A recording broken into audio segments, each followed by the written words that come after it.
Good morning, students. Warm welcome to the online classes DAP School Purnia. Today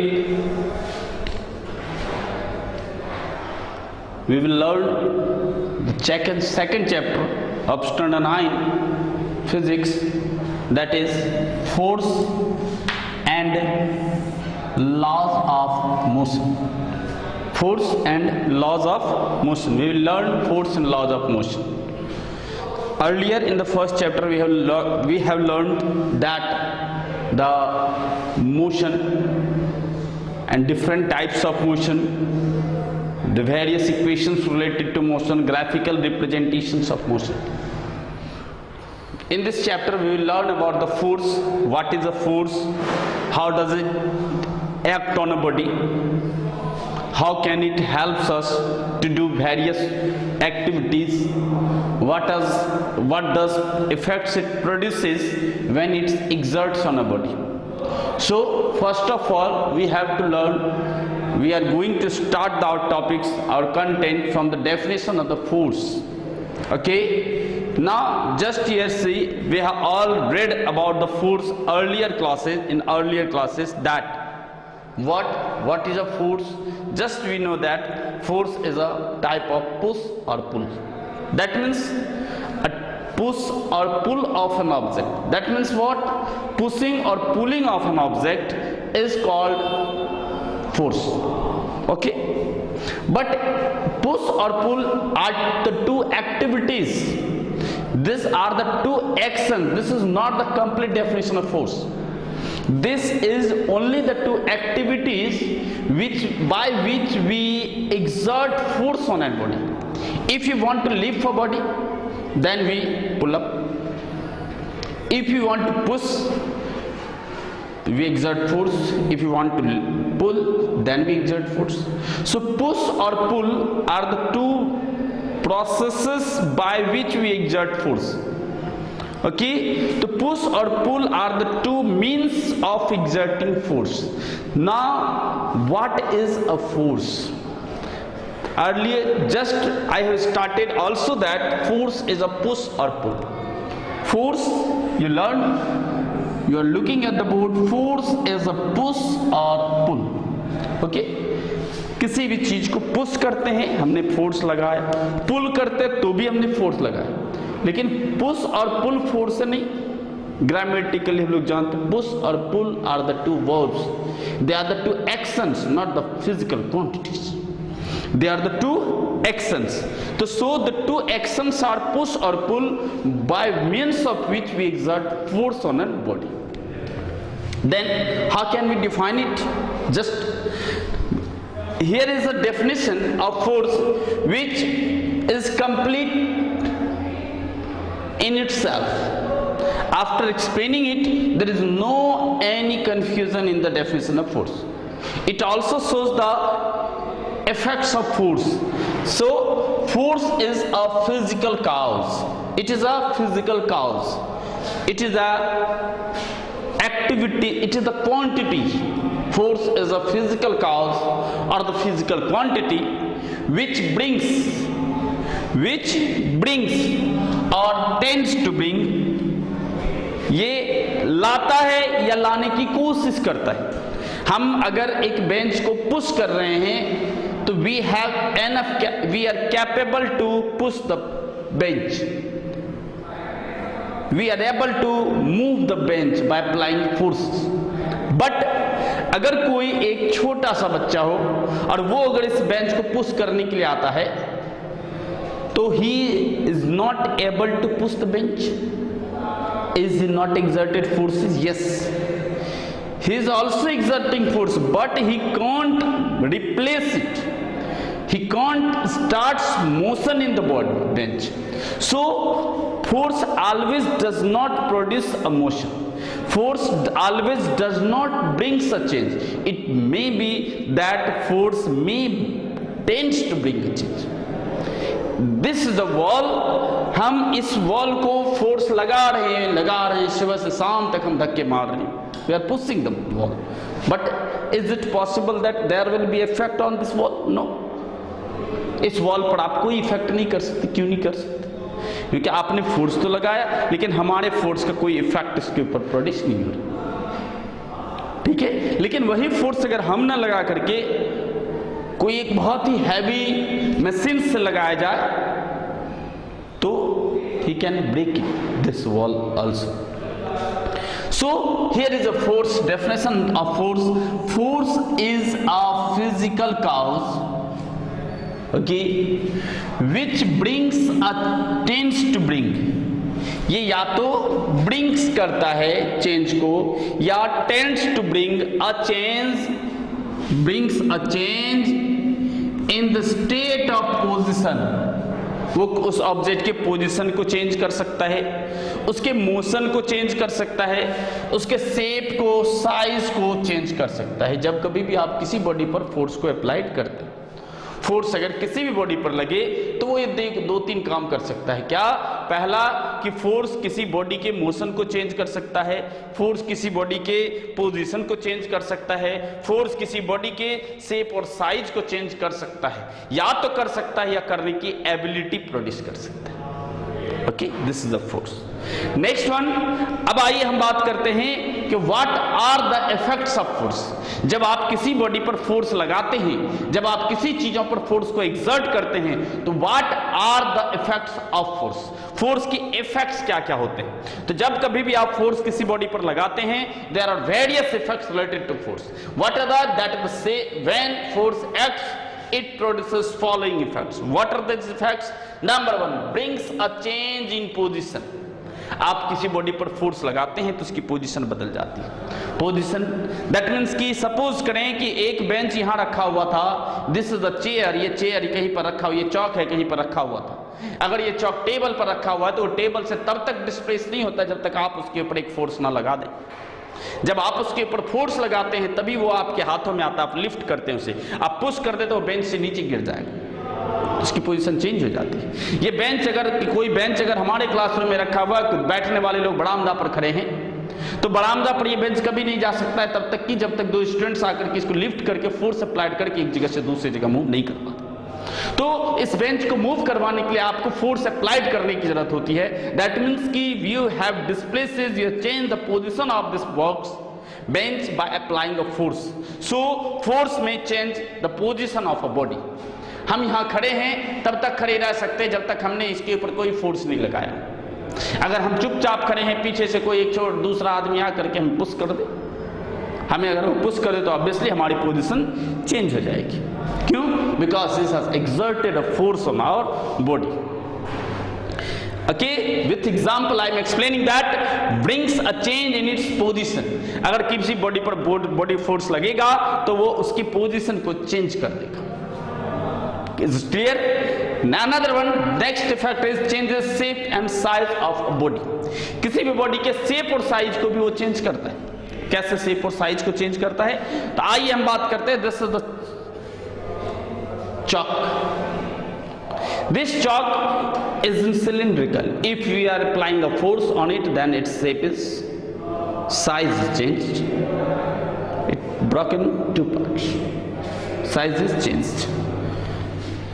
तो हमने इसके ऊपर force लगाया, इसकी साइज बदल गई।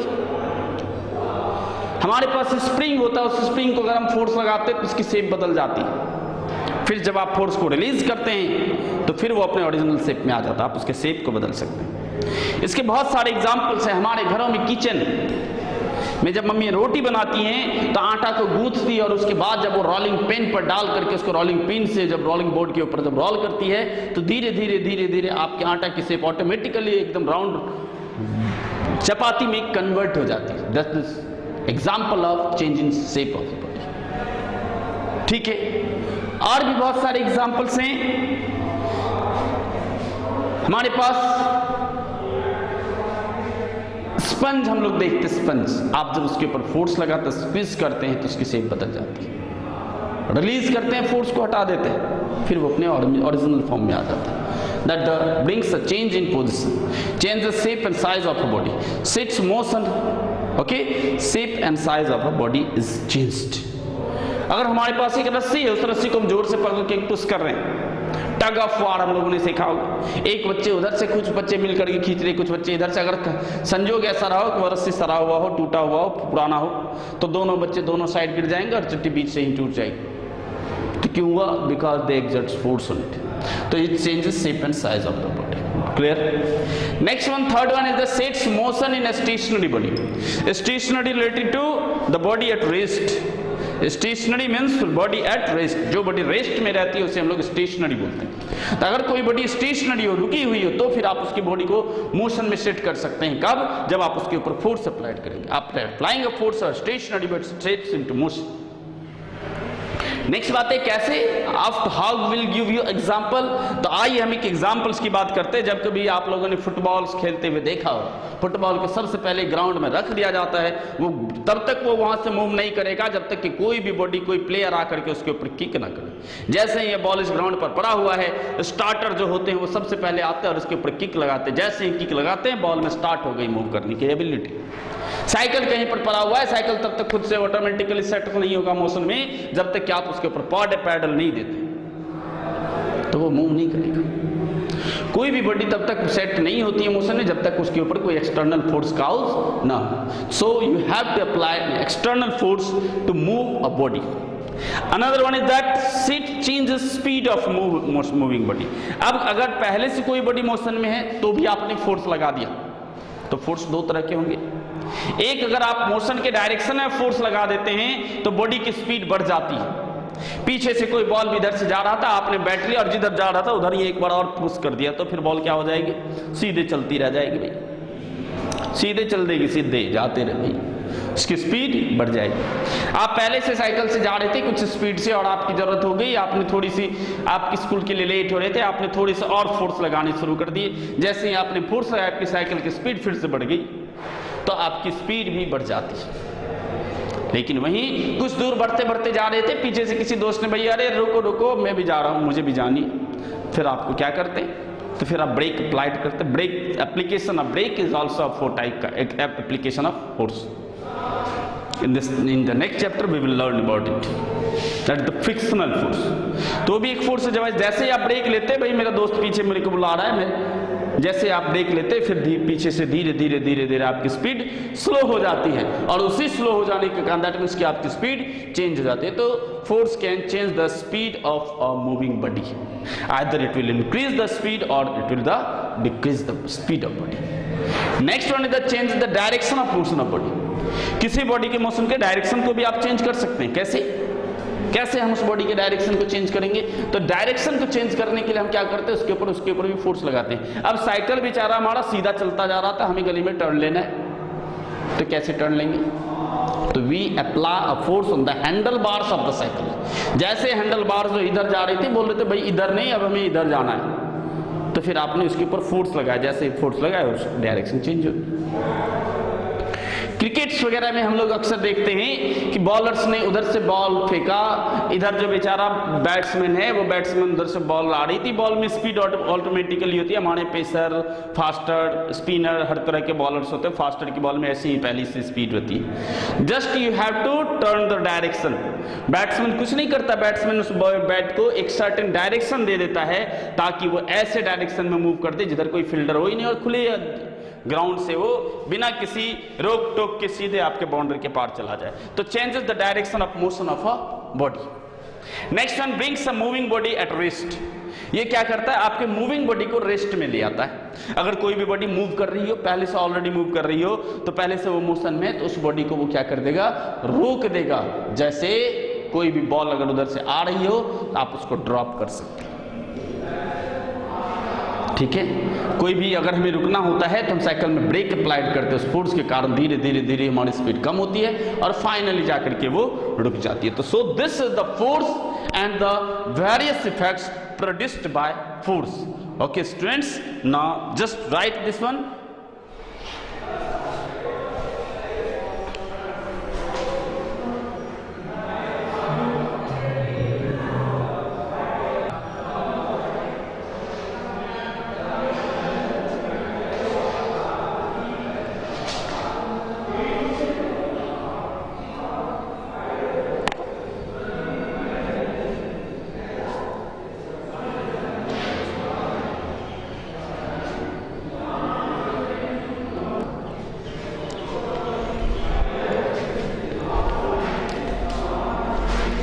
Welcome again students. Now this is the second topics of our lesson, that the types of forces. In this topic, in this part, we will learn about the various types of forces. I have classified the forces in the two different classifications, in the two different ways. In the first way, they is classified on the basis of their physical contact.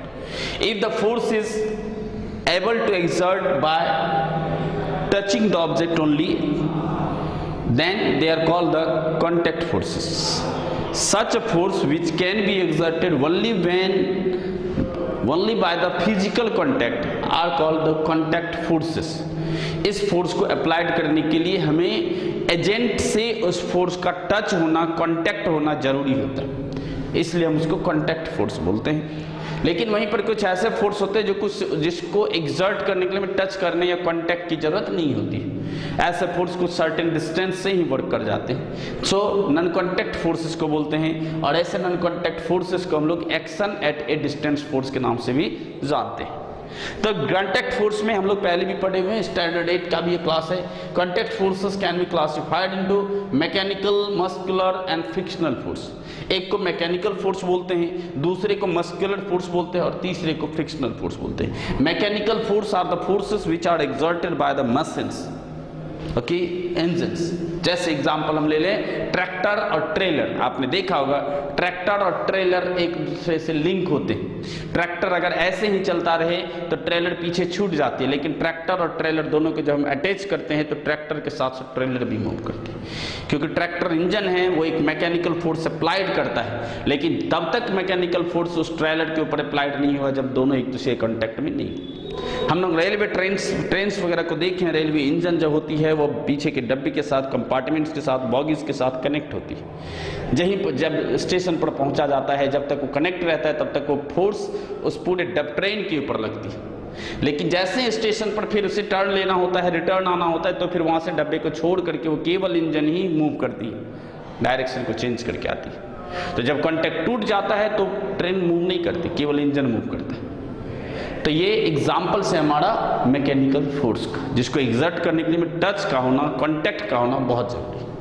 दूसरा है हमारा muscular force. Muscular force means what? Which is exerted by the action of muscles. ये केवल और केवल human beings और animal beings के द्वारा ही लगाए जा सकते हैं, जो हमारे मसल्स के द्वारा लगाया जाता है। जब हम किसी चीज को लिफ्ट करते हैं तो हमने मस्कुलर फोर्स लगाया, हम किसी चीज को पुश करते हैं तो हमने मस्कुलर फोर्स लगाया। कोई एनिमल किसी कार्ड को कैरी कर रही है तो मस्कुलर फोर्स लगाती है। Frictional force is a type of force which act only between the two bodies when one body is in motion.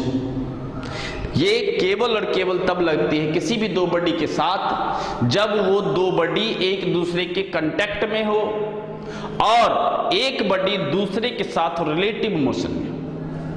Frictional force एक मोशन फोर्स ही है। The friction is a force which opposes the motion of a body. इसका काम ये है आपके motion को oppose करना। Examples की हम बात करें तो फ्रिक्शनल फोर्स ही एक एग्जाम्पल है, जिसके कारण अगर हम एक बॉल लेते हैं और ग्राउंड पर रोल करवा देते हैं तो रोल करने के बाद धीरे धीरे धीरे धीरे कुछ दूर जाकर के वो ऑटोमेटिकली रुक जाती है। तो कोई तो फोर्स होगा जो उसकी स्पीड को जीरो कर दे, उसे रेस्ट में लाए। That force is called the frictional force. लेकिन ये भी कांटेक्ट होना जरूरी है। तो this three are the contact forces.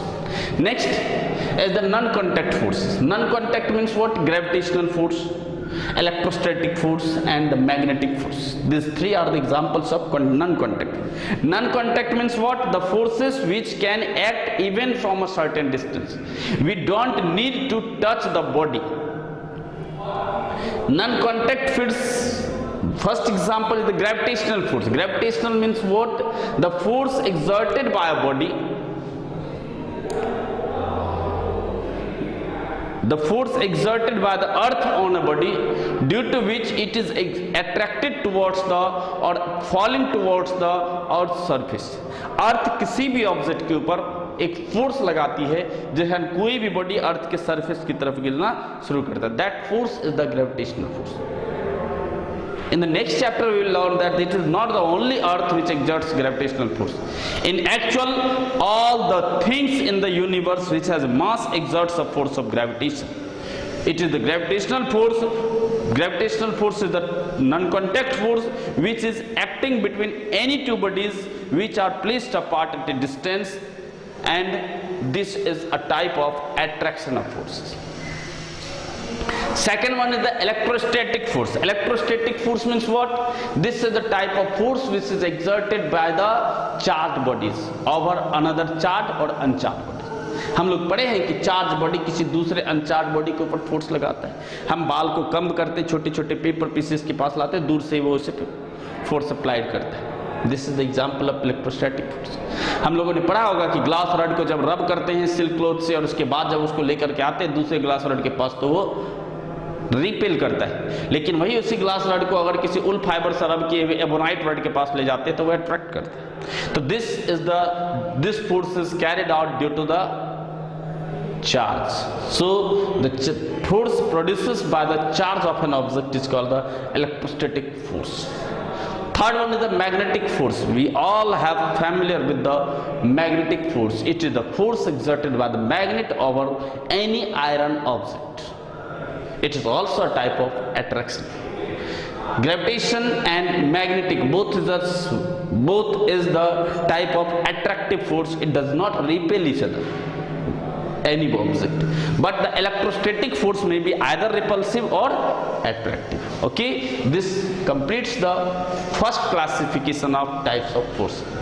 Another classification is on the basis of the resultant of forces. Most of common the same object may have experience two or more forces simultaneously. बहुत सारे cases में एक ही body के ऊपर, एक ही object के ऊपर कई सारे फोर्स काम करते रहते हैं। हम देखते नहीं हैं, हमारे लिए एक्सटर्नली वो देखने वाला नहीं होता, लेकिन मोस्ट ऑफ द केसेस में ऐसे होते हैं जहाँ एक ही बॉडी के ऊपर ढेर सारे फोर्स काम कर रहे हैं। तो जब ढेर सारे फोर्स काम कर रहे हैं तो ऐसा नहीं है कि आप भी खींच रहे हैं, हम भी खींच रहे हैं, कोई तीसरा भी खींच रहा है तो तीनों के डायरेक्शन में बॉडी मूव कर जाएगी, ऐसा नहीं होता है।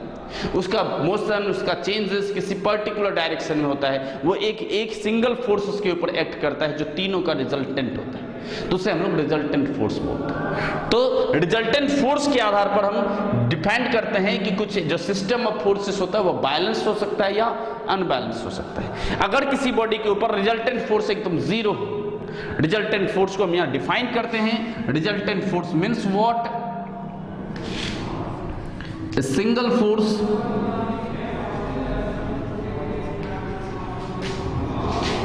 equivalent to the various forces and produces the same effect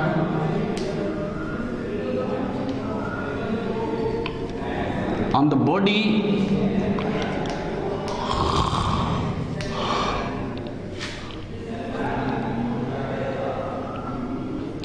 as the given forces।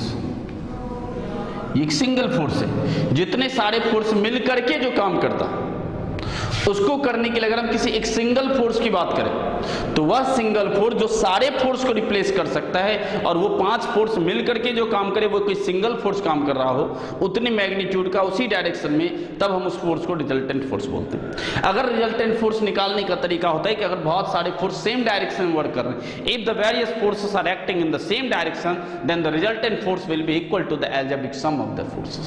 तो सारे फोर्सेस का एल्जेब्रिक सम निकाल दीजिए, वो उसका रिजल्टेंट फोर्स होगा। लेकिन अगर when the bodies are exerting a force in the various directions, different directions, particularly in the opposite directions, then the force resultant force will be equal to the difference of the forces।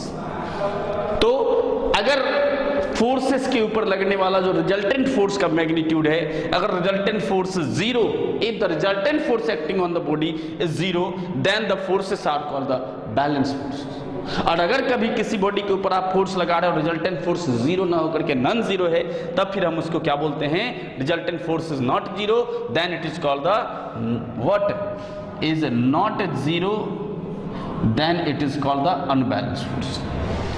Second thing we have to keep in mind that balanced force does not produce motion. अगर किसी के ऊपर resultant force zero लग रहा है, सारी तरह से जो फोर्स है वो बैलेंस है, तब उस बॉडी में कभी भी मोशन प्रोड्यूस नहीं हो सकता है, वो बॉडी कभी भी मूव नहीं कर सकती। लेकिन अगर किसी बॉडी में रिजल्टेंट फोर्स नॉन जीरो है, वो जीरो नहीं है, अनबैलेंस फोर्स लग रहा है, तब वो बॉडी एक्चुअली मूव करती है। नेक्स्ट बातें रह जाती है कि जब कभी भी बैलेंस फोर्स होता है तो बैलेंस फोर्स में जो बॉडी होती है वो अपने शेप और साइज को चेंज नहीं करती, जबकि बैलेंस फोर्सेस में उस बॉडी मोशन में नहीं आता है लेकिन उसकी शेप एंड साइज चेंज कर जाती है। लेकिन वहीं अगर वो अनबैलेंस फोर्स होता है तो फिर उसकी शेप एंड साइज चेंज नहीं करती लेकिन उसकी बॉडी मोशन में आ जाता है। This completes the second topic, that is the second class of the types of forces of the force and laws of motion. This is the types of forces. In the next content, that is the next, in the next lecture we will explain about the different laws of forces again. Okay, thank you, goodbye.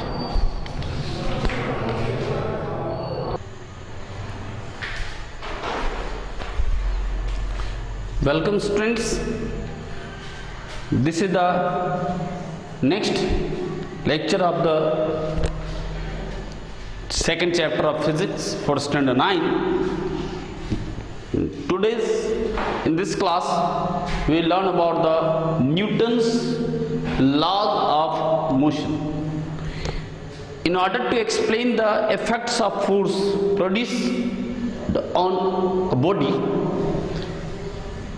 or in the other sense we can say that body starts motion or starts to change its states of motion only by the application of force. So in order to explain the effects of force, impacts of force, Newton's gave three laws.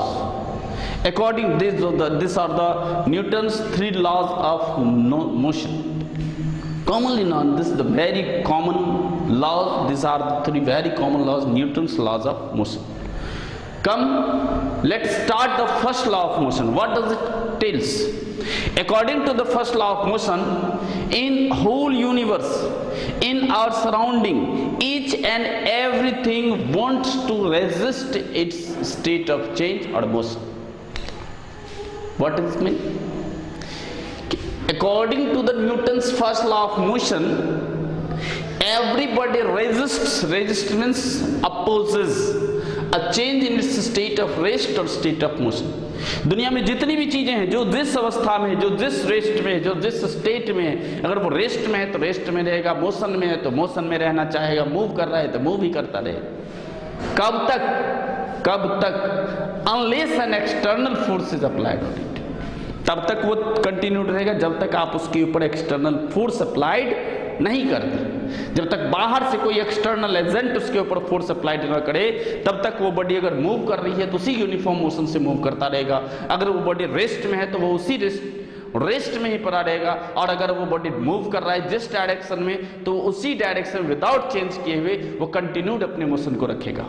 तो first law of motion says that according to the Newton's first law of motion, everybody resists a change in state of rest और state of motion unless, just we heard it, unless an external force is applied on it, unless an external force is applied on it, तब तक नहीं होगा जब तक आप उसके ऊपर कोई एक एक्सटर्नल फोर्स अप्लाइड नहीं करते। ठीक है, तो इसी को हम दूसरे वर्ड्स में बोल सकते हैं, in other words according to Newton's first law of motion, a body in motion, अगर वो बॉडी मोशन में है तो wants to continue its uniform motion in the same direction.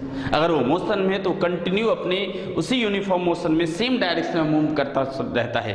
अगर एक बॉडी एट रेस्ट, अगर वो बॉडी रेस्ट में है तो wants to continue at rest, तो वो रेस्ट में ही कंटिन्यू रहना चाहता है। ये हमारा फर्स्ट लॉ ऑफ मोशन कहलाता है। तो इस फर्स्ट लॉ ऑफ मोशन से हमें एक डेफिनेशन मिलता है जिस नए फिजिकल क्वांटिटी को हम लोग इनर्शिया के नाम से जानते हैं। We call it the inertia. एक नया टर्म आता है इनर्शिया। इनर्शिया है क्या? तो हमने पढ़ा कि हर एक बॉडी के पास अपने स्टेट को मेंटेन करने की एबिलिटी होती है। हर एक बॉडी अपने स्टेट ऑफ मोशन और स्टेट ऑफ रेस्ट को कंटिन्यू करने की एबिलिटी रखता है। दिस एबिलिटी और दिस टेंडेंसी ऑफ कंटिन्यूइंग और maintaining the state of rest और state of motion of a body is called the inertia, is called inertia. The ability or the tendency of a body due to which a body continue its state of rest or state of motion unless an application of external force is called what? Inertia of the body. ये उस body की inertia कहलाती है। ये एक उसका गुण है, हर एक बॉडी में ये पाई जाती है कि ये अगर वो मोशन में है तो मोशन में रहेगा, रेस्ट में नहीं आएगा। अगर वो रेस्ट में है तो रेस्ट में रहेगा, मोशन में नहीं आएगा।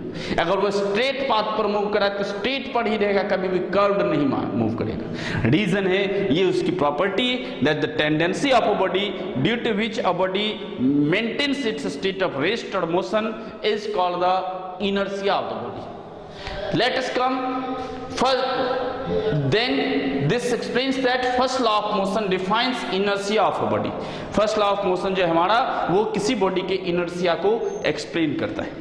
अब नेक्स्ट टॉपिक क्या रहती है? Inertia means what? इनर्शिया जो है हमारे दो तरह के हो सकते हैं। हमने अभी एक्सप्लेन किया कि पहला कि अगर वो बॉडी अपने स्टेट ऑफ रेस्ट को मेंटेन करता है तो फिर that is called the inertia of rest. अगर कोई बॉडी अपने स्टेट ऑफ यूनिफॉर्म मोशन को मेंटेन करता है that is called the inertia of motion. और अगर किसी कारण से अगर बॉडी अपने डायरेक्शन को कंटिन्यू रखता है तो फिर हम इसे बोलते हैं inertia of change in direction. तो आइए हम लोग स्टार्ट करते हैं। पहला है हमारा with example inertia of rest. Inertia of rest is the stationary is the ability or the property of a stationary body due to which it wants to maintain its state of rest or it resists the change in its state of rest. अगर कोई body rest में है तो rest में ही रहना चाहता है, वो कभी मोशन में आना नहीं चाहता। अगर आप उसे मोशन में लाने का प्रयास करते हैं तो उसका अपोज करता है और इन अपोजिशन को ही मेंटेन करने के लिए हम बाहर से एक्सटर्नल फोर्स लगाते हैं। ये कहलाता है हमारा inertia of rest. Let us view the examples related to the inertia of rest. आइए इनर्शिया ऑफ रेस्ट से रिलेटेड हम कुछ एग्जाम्पल्स की बात करते हैं। हम लोगों ने देखा है कि बहुत सारी चीजें हैं जो रेस्ट में ही रहती है। जैसे हम व्हेन अ ट्री, अभी आम का सीजन आ रहा है, कुछ दिनों बाद हम लोग अगर पके हुए आम को तोड़ने के लिए चलते हैं तो अगर जैसे ही आप ब्रांचेस पर जाते हैं और उसके ऊपर पैर दे करके थोड़ा सा सेक करते हैं, जैसे ही आप सेक करते हैं तो उसके ऊपर जो राइपन फ्रूट्स होते हैं, ड्राई लीव्स होते हैं, वो ऑटोमेटिकली उस पर से नीचे गिर जाते हैं। Reason due to the inertia of rest. Due to inertia of rest होता क्या है इस ड्यूरेशन में कि जैसे ही आप उसके ऊपर उसको सेक करते हैं तो चूंकि वो ड्राई हो चुका है, वो राइपन हो चुका है, उसके स्टेम्स थोड़े से वीक हो जाते हैं। स्टेम्स ड्राई हो जाने के कारण वो थोड़े से वीक हो जाते हैं, चाहे वो ड्राई लीव्स के हों या राइपन फ्रूट्स के हों। तो ऐसे केसेस में क्या हो जाते हैं, जैसे ही आप उसको मूव करवाते हैं तो वो तो मोशन में होता है, लेकिन मोशन में होने के कारण जो आपके फ्रूट्स होते हैं वो रेस्ट में ही रहना चाहते हैं। और जैसे वो रेस्ट में रहना चाहते हैं तो ब्रांचेस को आपने पुश किया तो वो नीचे तो आया, लेकिन फिर जब वो अपने मोशन में आया तो अपने रेस्ट के पोजीशन में ही वो रहना चाहता था, रेस्ट के पोजीशन में ही वो रहना चाहता था। और जैसे ही ब्रांचेस गया वो ब्रांचेस से डिटैच हो गया और डिटैच होकर के वो नीचे गिर जाता है। This is the example of inertia of rest. तो आपसे क्वेश्चन पूछा जाता है, what is the reason behind when we shake a trees, branches of trees, then the dry leaves and the fruits fall downward due to the inertia of rest. दूसरे examples की तरफ चलते हैं। हम लोगों ने देखा होगा कि हम लोग अगर आराम से किसी बस में बैठे हुए हैं, एकदम सामने बैठे हुए एकदम आराम से, स्टेशनरी बस है, ट्रेन है, गाड़ी है, बाइक है, साइकिल है, कुछ भी किसी भी व्हीकल पर अगर आप रेस्ट में बैठे हुए रहते हैं, अचानक ड्राइवर आता है और अगर वो मूव करता है तो जैसे वो मूव करता है हम पीछे की तरफ मूव कर जाते हैं। हमारी मूवमेंट पीछे की तरफ होती है, बैकवर्ड होती है। रीजन क्या होता है वहां पर रीजन होता है वही इनर्शिया ऑफ रेस्ट, क्योंकि हम तो रेस्ट में थे भाई, पहले से रेस्ट में थे, हमारा इनर्शिया ऑफ रेस्ट है, हम बॉडी को रेस्ट में ही रहना चाहेंगे, रेस्ट हमारा पोजीशन था, रेस्ट है, रेस्ट रहेगा। तो लेकिन तब तक रहेगा जब तक आप इसके ऊपर फोर्स अप्लाइड नहीं करते हैं। तो जस्ट नेक्स्ट मोमेंट में आप क्या करते हैं, तो जैसे ही बस, गाड़ी, कोई भी चीज जो होती है जिसके ऊपर हम सवार होते बैठे रहते हैं, वो मूव करना शुरू करती है, तो हमारे बॉडी का वो पोर्शन जो उस व्हीकल के कांटेक्ट में होता है, दैट द लोअर पोर्शन, वो तो मूव कर जाता है क्योंकि उसके ऊपर डायरेक्ट फोर्स अप्लाइड हुआ। लेकिन हमारा अपर पोर्शन जो किसी चीज के कांटेक्ट में नहीं था, वो कांटेक्ट में नहीं होने के कारण वो हमारा चाहता है कि हम रेस्ट में ही रहें, लेकिन चूंकि नीचे का पोर्शन हमारा मूव कर गया इसलिए उसे भी मूव करना पड़ता है, लेकिन अपनी इनर्शिया ऑफ रेस्ट को मेंटेन करने के कारण वो क्या करता है, बैकवर्ड जर्क करता है। Example of inertia of rest. Next है, हम लोग कपड़े वगैरह से को जब वॉश करने के बाद जब हम थोड़ा सा ऐसे जर्क करते हैं, तो जर्क करने की ड्यूरेशन में हमने देखा होगा वाटर ड्रॉपलेट्स नीचे गिर जाते हैं। गंदे कपड़े को जब आप जर्क करते हैं तो डस्ट पार्टिकल्स नीचे गिर जाते हैं। ठीक है, हम लोग क्वेश्चन गद्दे वगैरह जो होते हैं उसको देखे होंगे, कंबल वगैरह की एकदम बीट करते हैं ना डब डस्ट से, तो उससे डस्ट सारे निकल जाते हैं। ये सारे एग्जांपल्स हैं किस चीज के, this all happen due to the inertia of rest. Clear है। नेक्स्ट है हमारा दूसरा टाइप इनर्शिया ऑफ मोशन। इसके भी बहुत सारे एग्जांपल्स हैं। पहले हम बात करते हैं इनर्शिया ऑफ मोशन है क्या। तो इनर्शिया ऑफ मोशन एक ऐसी प्रॉपर्टी है या किसी मूविंग बॉडी की जिसके कारण अगर वो बॉडी मूव कर रहा है तो मोशन में ही रहना चाहता है, वो कभी रेस्ट में नहीं आता है। अगर वो मोशन में है तो मोशन में ही रहेगा, वो रेस्ट में नहीं आना चाहता है, उसे ही हम लोग बोलते हैं क्या चीज, इनर्शिया ऑफ मोशन। तब तक नहीं आएगा जब तक आप उसके ऊपर फोर्स नहीं लगाते। इसके भी एग्जांपल्स। अब भाई हमने बात की थी कि जब आप रुके हुए हैं, गाड़ी रुकी हुई है, लेकिन जब आप भी चल दी और आपकी गाड़ी भी चल दी, तो जैसे ही गाड़ी आपकी मूव कर जाती है तो गाड़ी के साथ साथ आप भी मूव कर जाते हैं। तो गाड़ी जब आपकी मूव करती है तो आपका होल बॉडी मोशन में होता है, लेकिन अचानक जैसे ही ड्राइवर ब्रेक लगाता है तो ब्रेक लगाने के क्रम में ब्रेक लगाने के लिए बैकवर्ड फोर्स एक्सर्ट करता है, और जैसे ही वो बैकवर्ड फोर्स एक्सर्ट होता है, गाड़ी ब्रेक लगाती है, रुकती है, तो गाड़ी तो स्टॉप हो गई। गाड़ी स्टॉप हुई तो गाड़ी के कांटेक्ट में हमारा जो लोअर पोर्शन होता है वो भी स्टॉप हो जाता है, लेकिन अपर पोर्शन जो फ्री था वो अपने स्टेट ऑफ मोशन को कंटिन्यू रखने के लिए इनर्शिया ऑफ मोशन के कारण अपने मोशन को कंटिन्यू रखना चाहता है और वो सामने की तरफ फॉरवर्ड जर्क करता है। तो जब गाड़ी स्टेशनरी से चल रही थी तो पीछे मुड़ रहे थे, और जब मूव कर रही थी और रुक गई तो हम सामने की तरफ। क्यों सामने? क्योंकि हम चलते जा रहे थे। कभी भी चलते हुए बस से, चलते हुए ट्रेन से हमें जंप नहीं करना चाहिए। रीजन होता है इनर्शिया ऑफ मोशन, क्योंकि जब गाड़ी चल रही थी तो हम भी चल रहे थे, और अचानक अगर हम नीचे उतर के रुक जाएं तो फिर क्या होगा, जैसे ही हम रुक गए तो वैसी स्थिति में हम मूव नहीं कर पाएंगे। तो अचानक ही इनर्शिया के कारण डस्ट हमारा इनर्शिया था और जैसे नीचे गिर गए तो हम रेस्ट में आ गए, हमारा नीचे का पोर्शन रेस्ट में हो गया, लेकिन हमारा ऊपर का पोर्शन जो ग्राउंड के कांटेक्ट में नहीं था वो मोशन में ही रहना चाहेगा। इनर्शिया ऑफ मोशन के कारण वो सामने की तरफ जर्क करेगा और ठीक वहीं हम नीचे मुंह के बल गिर पड़ते हैं। इसी चीज को मेंटेन करने के लिए हम क्या करते हैं भाई, तो थोड़ी देर तक आप देखे होंगे, अगर चलते हुए गाड़ी से कोई ड्राइवर, कंडक्टर, खलासी वगैरह को देखे होंगे उतरते हुए, परचून वाले वगैरह को, तो आपने देखा होगा जैसे ही वो दौड़ते हुए निकलता है तो फिर वो गाड़ी रुकती है, वो उतरता है, लेकिन गाड़ी के डायरेक्शन में थोड़ी दूर तक मूव करता है। ये है एग्जाम्पल से हमारा इनर्शिया ऑफ मोशन। नेक्स्ट है हमारा inertia of change in direction. Direction का भी इंपैक्ट होता है हमारे ऊपर। हम अगर स्ट्रेट पाथ पर कोई बॉडी मूव कर रही थी तो वो स्ट्रेट पाथ पर ही मूव करना चाहता है, वो कभी भी कर्व नहीं होना चाहता था। इसके एग्जांपल्स हैं कि जब कभी आप स्ट्रेट पाथ पर मूव करते हैं तो आप स्टेशनरी रहते हैं, लेकिन जैसे ही आप टर्निंग पर आते हैं, आपकी गाड़ी जब टर्न लेती है तो अगर जिधर टर्न इधर लेती है तो हम उसके अपोजिट डायरेक्शन में बेंड कर जाते हैं, हमारा बॉडी अपोजिट डायरेक्शन बेंड कर जाता है। ये हमारा एग्जांपल्स है इनर्शिया ऑफ चेंजिंग डायरेक्शन का। तो ये हमारा this completes your Newton's first law of motion. If you have any curies right in the inbox. Okay, next बातें रह जाती है। एक बातें जो हमने बताया कि अब इनर्शिया को मेंटेन करने के लिए, इनर्शिया से हटाने के लिए, किसी बॉडी को मूव करने के लिए या मोशन में है तो रोकने के लिए हमें फोर्स लगाना होता है। किसी भी बॉडी की इनर्शिया उतनी ही ज्यादा होगी जितना उसके ऊपर मास होगा। तो इसलिए हम बोलते हैं inertia is the mass is the measure of inertia. छोटा सा बॉल है, थोड़ा सा फोर्स लगा दिए मूव कर गया, क्योंकि उसकी इनर्शिया बहुत कम थी। बड़ा सा स्टोन है, थोड़ा सा ज्यादा फोर्स लगाना होगा तब वो मूव करेगा, क्योंकि उसका मास ज्यादा है तो उसकी इनर्शिया भी ज्यादा है। एक बड़ा सा बस पड़ा हुआ, हम कितना भी धक्का लगाते रह जाए मूव नहीं करेगा, मूव नहीं करेगा। क्यों नहीं करेगा? उसकी मास बहुत ज्यादा है, इसलिए वो इनर्शिया भी बहुत ज्यादा लगाता है। उसको मूव करवाने के लिए हम उतने ही ज्यादा 2 4 5 आदमी मिल करके धक्के मारेंगे तब जाकर के मूव करेगा। So in mass is the measure of inertia. Greater the mass, greater the inertia. Smaller the mass and smaller the inertia. This completes your this part, that is the first law of motion. Okay, bye.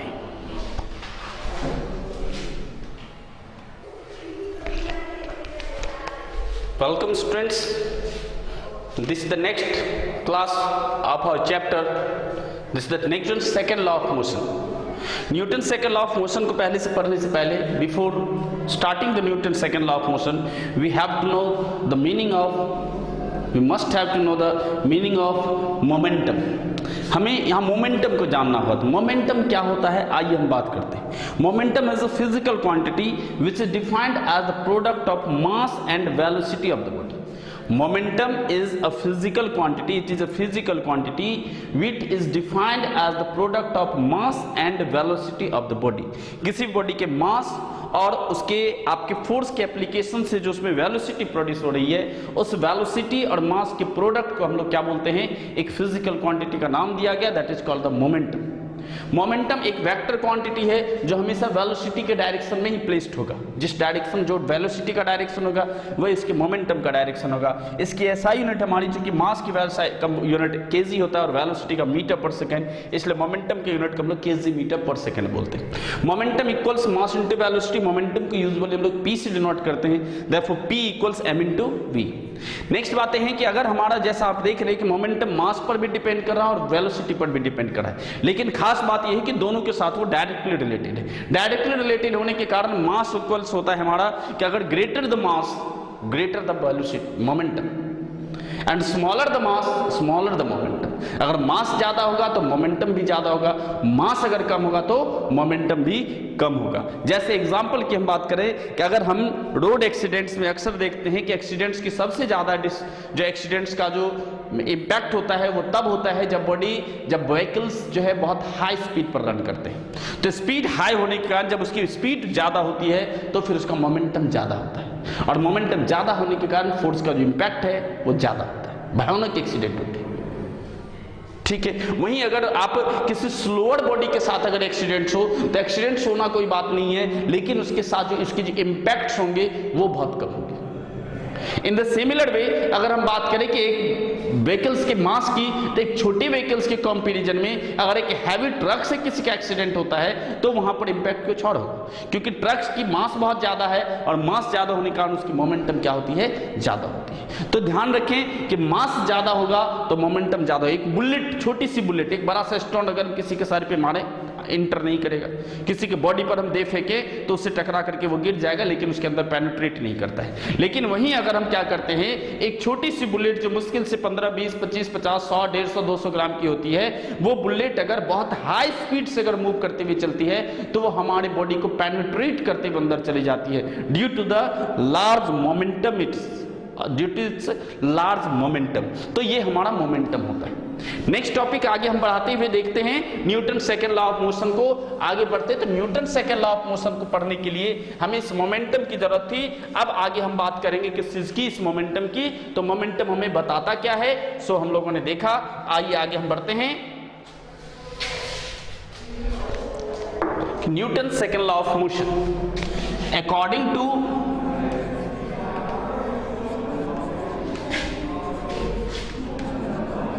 Newton's second law of motion, force applied on a body is directly proportional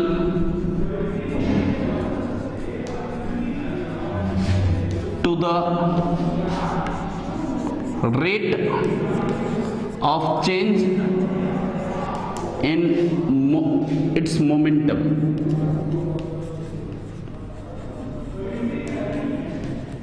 Therefore, force directly proportional rate of change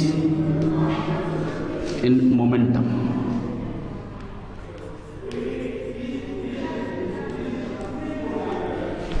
This implies force is proportional to change in momentum by time taken.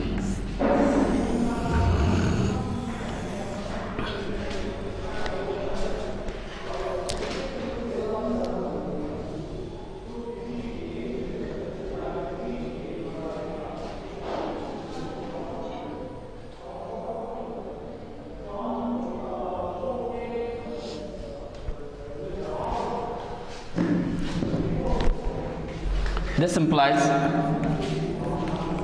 force is proportional to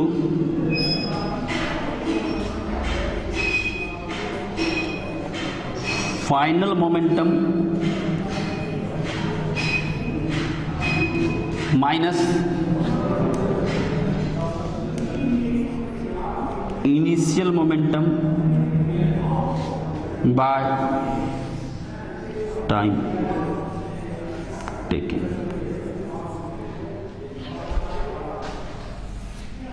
This implies F proportional mv minus mu by t.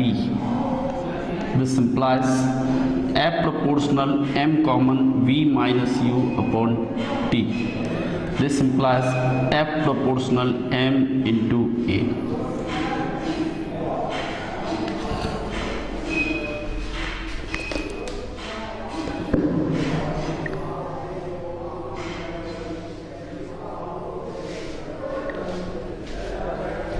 This implies F equals K m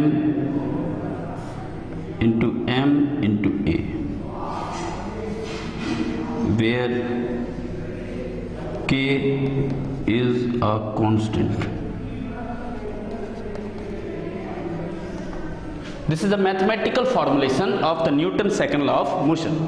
Newton second law of motion कहता है कि force applied on a body, किसी भी body पर अगर आप force applied करते हैं तो डायरेक्टली प्रोपोर्शनल होता है rate of change in momentum के। मोमेंटम में जो चेंज होगा उसके रेट के साथ वो डायरेक्टली प्रोपोर्शनल होता है। तो हम लिख सकते हैं force is proportional to rate of change in momentum.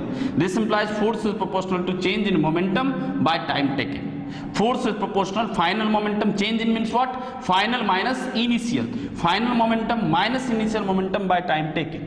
Therefore, F is proportional mv minus mu by t. F को proportional मानते हैं, m कॉमन ले लें तो v minus u by t. v minus u by t first equation of motion अगर हम लगाएं तो इसको a बोलते हैं। F proportional m into a। इस प्रोपोर्शनलिटी के साइन को रिमूव करने के लिए हम लोग यूज करते हैं F equals k into m into a, where k is a constant। तो ये हमारा रिलेशनशिप बता रहा है कि F इक्वल्स के इंटू एम इंटू ए। यहां तक उतारे, फिर थोड़ा सा और आगे प्रोसीड करते हैं।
Okay students, now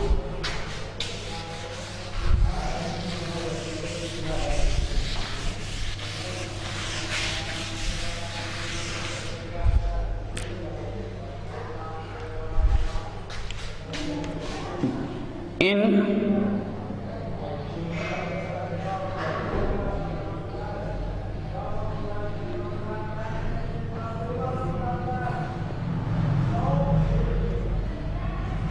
standard unit for 1 unit of force, the K equals 1, therefore F equals 1 into M into A. This implies F equals MA. Hence force equals mass into acceleration. In this way, SI unit of force equals SI unit of mass is kg and SI unit of acceleration is meter per second square. So SI unit of force is kg meter per second square, which is called Newton,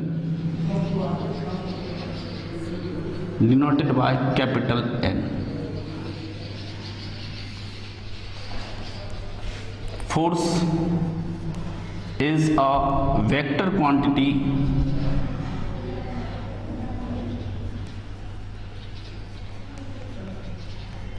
takes place in the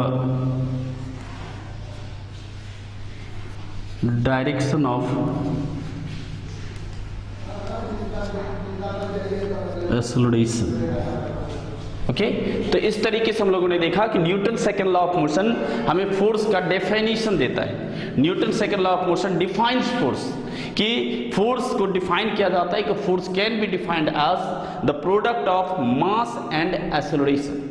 In this way, we can also find the standard unit of the force, that is SI intended unit equals kg meter per second square, which is also called the Newton. Therefore, force is a vector quantity, takes place in the direction of acceleration. This completes your second law of motion.